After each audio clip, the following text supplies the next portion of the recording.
Halo, selamat datang. Nah, di sini kita bakal ngobrolin tuntas soal proses lisensi dan relisensi dari BNSP. Kenapa ini penting banget? Soalnya kalau kita paham alurnya, kita bisa sama-sama menjaga kualitas dan kredibilitas sertifikasi profesi di Indonesia. Yuk, kita langsung mulai aja. Oke, sebelum kita mulai, perkenalkan, materi ini saya sendiri yang susun. Dr. IR Sugiarto Sumas, sebagai asesor lisensi di BNSP. Materi yang akan kita dalami ini merupakan bagian yang sangat penting dari program pemeliharaan kompetensi untuk kita, para asesor. Jadi ini adalah kesempatan berharga dari BNSP buat kita semua untuk terus mengasah dan menjaga standar kompetensi kita bersama-sama. Jadi, apa aja yang bakal kita bahas? Pertama, kita mulai dari dasarnya dulu. Kenapa lisensi itu penting? Habis itu kita bedah tahapan buat dapetin lisensi awal, lalu gimana cara mempertahankannya lewat relisensi. Nah, setelah kita bandingkan keduanya, kita akan lihat gambaran besarnya, gimana semua ini berperang untuk menjaga integritas sistem sertifikasi nasional kita. Oke, kita masuk ke bagian pertama. Fondasinya dulu ya. Kenapa sih lisensi dari BNSP ini krusial banget? Jawabannya sederhana. Ini adalah pilar yang menopang kredibilitas seluruh sistem sertifikasi profesi kita. Tanpa ini, semuanya bisa goyah. Oke, pertama-tama biar kita semua satu frekuensi nih. Apa sih yang dimaksud lembaga sertifikasi profesi atau LSP? Sederhananya, mereka ini adalah lembaga yang secara resmi dapat mandat dari BNSP buat melakukan sertifikasi kompetensi. Anggap aja mereka ini garda terdepan yang memastikan standar kompetensi di lapangan. Dan ini dia poin utamanya. Lisensi itu ibaratnya stempel pengakuan resmi dari BNSP.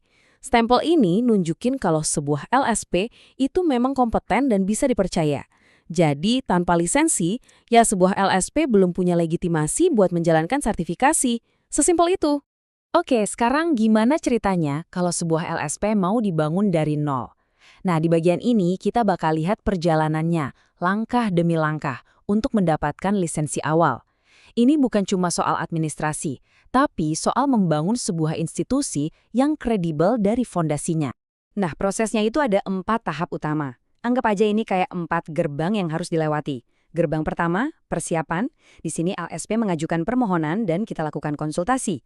Gerbang kedua, verifikasi. Disinilah kami, para asesor, ngecek lengkapan dan kebenaran semua dokumen. Gerbang ketiga, pelaksanaan. Ini adalah asesmen lapangan, kita lihat langsung kesiapannya. Dan yang terakhir, penetapan, di mana rapat pleno BNSP akan memutuskan ya atau tidak. Jadi setiap tahap ini benar-benar dirancang untuk menyaring dan memastikan hanya LSP yang paling siap yang bisa lolos. Nah, dapat lisensi itu baru permulaan loh. Tantangan sebenarnya adalah gimana cara mempertahankannya. Sekarang, kita akan bahas proses relisensi. Intinya adalah soal menjaga standar keunggulan secara terus-menerus. Di sini, permainannya sedikit beda. Fokusnya bukan lagi bisa nggak, tapi konsisten nggak. Syarat utamanya apa?